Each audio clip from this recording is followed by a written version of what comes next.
హరి ఓం నమ సంస్కృతాయ UGC net సంస్కృత అభ్యాసానికి పునఃస్వాగతము. ఈరోజు ఈ వీడియోలో వైదిక పాఠము మరియు వేద పాఠం యొక్క 11 భేదములు ఈ వీడియోలో తెలుసుకోబోతున్నాము. మొదట అసలు వైదిక పాఠము అనేది ఈ వ్యవస్థ ఎందుకు ఏర్పాటు చేయబడిందో తెలుసుకుందాము. వేదములలోని మంత్రముల ప్రక్షేప నివారణ కొరకు, అంటే వేదముల్లోని మంత్రములను మార్పులు చేర్పులు చేయకుండా రక్షించటానికి వైదిక ఋషులు వివిధ ఉపాయములు చేశారు. చరణవ్యూహ గ్రంథములో వైదిక మంత్రములు సంఖ్యానుసారం లెక్కబెట్టి ఉంచబడ్డాయి. అయినప్పటికీ సమాక్షర పద ప్రక్షేపణం జరగకుండా ఆపడం చాలా కష్టం. అందుకే అన్ని విధాలా విచారించిన వైదిక ఋషులు వైదిక పాఠ భేదాలను తయారు చేశారు. మంత్రశుద్ధి రక్షణార్థము ఇలాంటి చమత్కారమైన ఒక పూర్ణ వ్యవస్థ ఎటువంటి ప్రాచీన గ్రంథంలోనూ లభ్యమవ్వదు. ఈ వేద పాఠము అనేవి భేదాలు మొత్తం 11 ఉన్నాయి. ముఖ్యంగా భేదద్వయము, అవి ప్రకృతి పాఠము, వికృతి పాఠము అని. ప్రకృతి పాఠంలో మొత్తము 3 భేదాలు ఉన్నాయి. అవి మొదటిది సంహితా పాఠము. ఈ సంహితా పాఠము పదపాఠకర్త, ప్రతి పాఠానికి పదపాఠకర్త ఉంటారు. ఈ సంహితా పాఠము సాక్షాత్ భగవాన్ అంటే పరమాత్మ పరమేశ్వరుడే ద్వారా చెప్పబడ్డాయి. రెండవది పదపాఠం. పదపాఠానికి పదపాఠకర్త రావణ మహర్షి. ఈ రావణుడు రామాయణంలోని రావణుడు వేరు. తర్వాత మూడవది క్రమపాఠం. దీనికి పాఠకర్త వాభ్రవ్య ఋషి. తర్వాత సంహితా పాఠం అంటే వేదములలో సంహితా భాగంలో ఎలాగైతే మంత్రం రాయబడిందో అలాగే పఠించడమే సంహితా పాఠం. దీనికోసం ఉదాహరణగా ఋగ్వేదంలోని మొదటి మండలంలోని మొదటి సూక్తంలోని మొదటి మంత్రం చూస్తే, అగ్నిమీలే పురోహితం యజ్ఞస్య దేవం ఋత్విజం హోతారం రత్నధాతమం. ఇది తథంగా మంత్రము పఠించడమే ఈ సంహితా పాఠము అనబడుతుంది. రెండవది పదపాఠం. పదపాఠము అంటే ఒక మంత్రంలోని ప్రత్యేక పదమును స్వతంత్రపూర్వకంగా సమాస విభజన చేస్తూ పఠించడమే పదపాఠం. ఉదాహరణకు అగ్నిం ఈళే పురహితం యజ్ఞస్య దేవం ఋత్విజం హోతారం రత్నధాతమం. ఈ విధంగా పదపాఠంలో సమస్త పదములోని పదములను వ్యస్త రూపంలో పఠించడంగా ఇలా ఉంటుంది, విడివిడిగా పఠించడం ఉంటుంది. శాకల్యముని 6 మంత్రములను అంటే 6 రుచాలను వదిలి మిగిలిన అన్ని మంత్రములకు పదపాఠం చేశారు. అందుకే దీనిని శాకల్య సంహిత అని కూడా అంటారు. ఆ 6 మంత్రములను ఎందుకు వదిలిపెట్టారో తెలియదు. మూల సంహితలో అసలు ఆ 6 మంత్రములు లేవు అని కొందరు అంటారు. తర్వాత మూడవది క్రమపాఠం. క్రమపాఠంలో మంత్రములోని మొదటి చివరి పదములు తప్ప మధ్యలో ఉన్న అన్ని పదములు 2 సార్లు పఠించడం జరుగుతుంది. ఉదాహరణ చూస్తే, అగ్నిం ఈళే పురోహితం యజ్ఞస్య దేవం ఋత్విజం హోతారం రత్నధాతమం. ఈ విధంగా ఇక్కడ మొదటి పదము అగ్ని, చివరి పదము రత్నధాతమం. ఈ రెండింటిని తప్పించి మధ్యలో ఉన్న అన్ని పదములు కూడా 2 సార్లు పఠించబడ్డాయి. ఇదే క్రమపాఠం. చరణవ్యూహ గ్రంథ రచయిత శౌనక మహర్షి. ఇది ఒక ముఖ్యమైన బిట్. తర్వాత రెండవదైన వికృతి పాఠం. ప్రకృతి పాఠంలోని 3 భేదములు చెప్పుకోబడ్డాయి. తర్వాత వికృతి పాఠము, దానిలోని భేదాలు.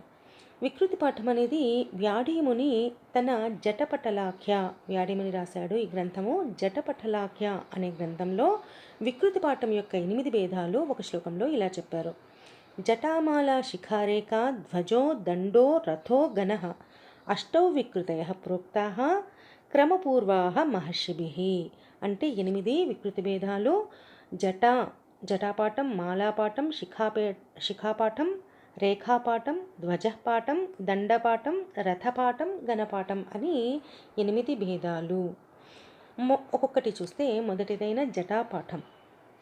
జటాపాఠంలో మొదటి చివరి పదములను 3 సార్లు, మధ్యస్థ పదములను 6 సార్లు పఠిస్తారు.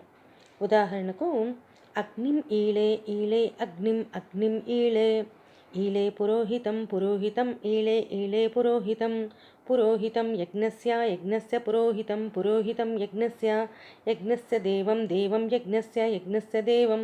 ఈ విధంగా జటాపాఠం ఉంటుంది. తర్వాత మాలాపాఠ.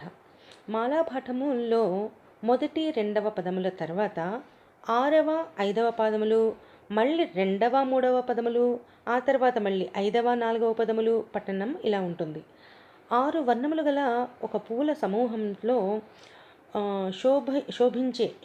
శోభతో కూడిన మాల తయారు చేయడము. ఒక శోభిల్లే మాల తయారు చేయడానికి ఏ విధంగా ఏ క్రమం అనుసరిస్తారో ఆ విధంగా ఈ మాలాపాఠం అనేది ఉంటుంది. ఉదాహరణకు అగ్నిం ఈళే ఋత్విజం దేవం ఈళే పురోహితం దేవం యజ్ఞస్య పురోహితం యజ్ఞస్య యజ్ఞస్య పురోహితం దేవం ఋత్విజం ఈళే అగ్నిం. ఇలా ఈ పాఠం ఉంటుంది. ఈ మాలా పాఠనము కఠినంగా ఉంటుంది.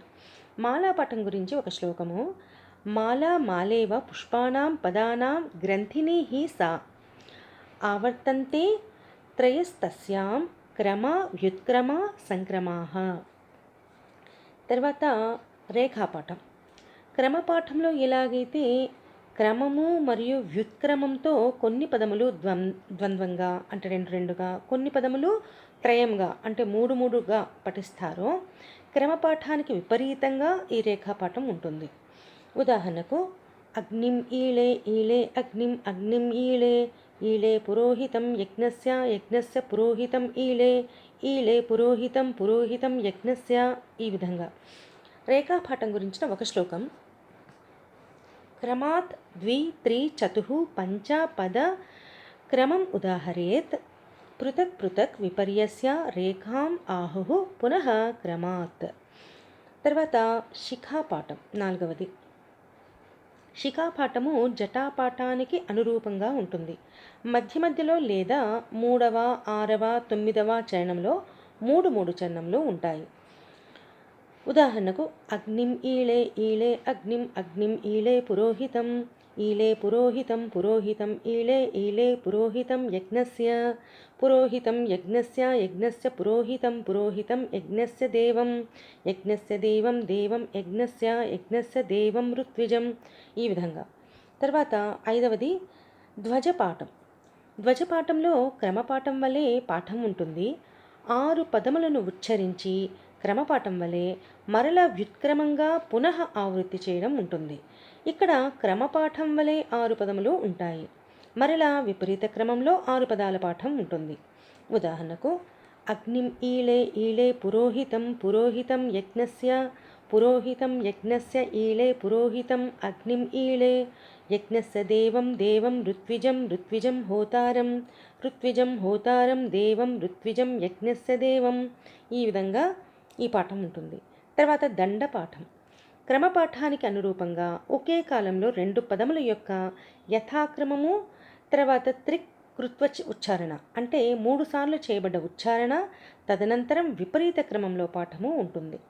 ఉదాహరణకు అగ్నిం ఈళే ఈళే అగ్నిం అగ్నిం ఈళే ఈళే పురోహితం పురోహితం ఈళే ఈళే పురోహితం. ఇలా దండపాఠం యొక్క లక్షణ శ్లోకము.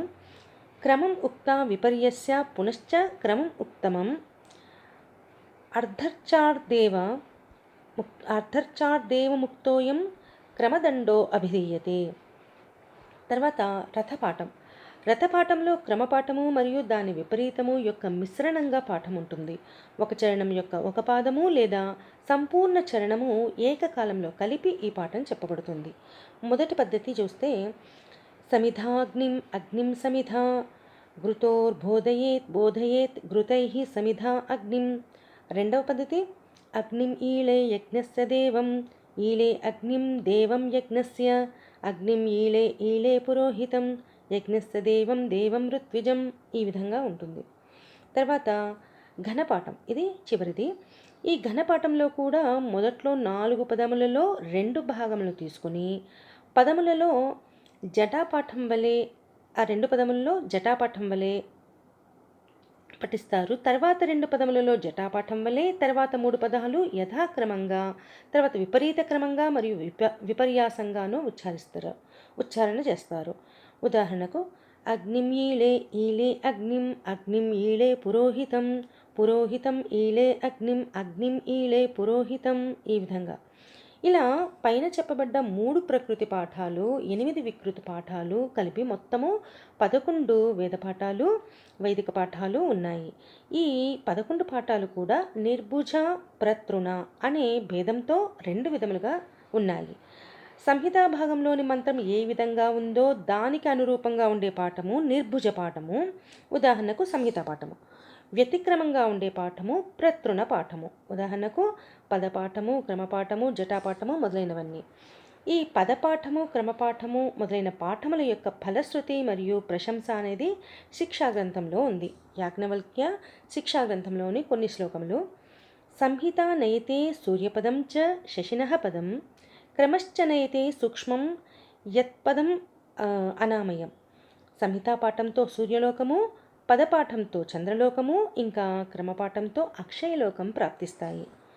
తర్వాత కాళిందీ సంహితాజ్ఞేయ పదయుక్త సరస్వతి, క్రమేణా వర్తతే గంగా, శంభోర్వాణి తు న అన్యథా. అంటే సంహితా పాఠము కాళింది స్వరూపము లేదా యమునా స్వరూపము, పదపాఠము సరస్వతి స్వరూపము, ఇంకా క్రమపాఠము గంగా స్వరూపంగా చెప్పబడ్డాయి. దీంట్లో సంహితా పాఠం కాళింది స్వరూపము అనేది కూడా గత ప్రశ్నపత్రంలోని ఒక ప్రశ్నగా ఇచ్చి చెప్పబడి ఉంది. ఈ విధంగా వైదిక పాఠం యొక్క 11 భేదాలు ఈ వీడియోలో చెప్పబడ్డాయి. మళ్ళీ ఇంకొక వీడియోలో మిగిలిన వైదిక సాహిత్యం గురించి అంశాలు ఉంటాయి. నమస్సంస్కృతాయ ధన్యవాదः.